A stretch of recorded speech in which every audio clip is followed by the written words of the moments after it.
டிஃப்ரெண்ட்டான கலர் காம்பினேஷனோட வந்திருக்கு.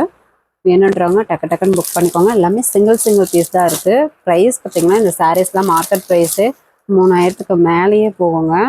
நம்ம பார்த்திங்கனாக்கா நம்ம ஷாப்பில் ஜஸ்ட்டு 1000 மட்டும்தான். அது மட்டும் இல்லாமல் தமிழ்நாட்டுக்குள்ளே ஃப்ரீ ஷிப்பிங். நல்ல ஒரு dark maroon colour sari, green colour border, முந்தி க்ரீன் கலரில் மீனா ஒர்க்கு ஜரி ஒர்க்கோடய வந்துடும். Blouse contrast blouse, plain blouse, கைக்கு பார்டர் வந்துடும். ஃபுல் சுற்று சாரீ ஃபுல்லாகவே மீனா ஒர்க் டைப்லேயே வந்துடும். Pure soft silk sari. Water wash பண்ணக்கூடாதுங்க, ட்ரை வாஷ் மட்டும்தான் பண்ணணும். சூப்பரான ஆஃபர் ப்ரைஸு ஜஸ்ட்டு 1000 மட்டும்தான். உங்களுக்கு பேக்கிங் போடும்போது வித் பாக்ஸோட பேக்கிங் போட்டுருவோம். நெக்ஸ்ட்டு ஒரு பாசி பச்சை க்ரீன் கலர் சாரீ. எல்லா கலர் காம்பினேஷனும் சூப்பராக இருக்குது. சாரியுமே டிஃப்ரெண்ட்டாக இருக்குது. எது வேணாலும் டக்குன்னு புக் பண்ணிக்கணும். முந்தி டொமேட்டோ பிங்க் கலரில் முந்தி ஒரு ஜடி ஒரு கலர் வந்துடும். மீனா கூட உள் சுற்று சாரீ ஃபுல்லாகவே இந்த டிசைன் வந்துடும்.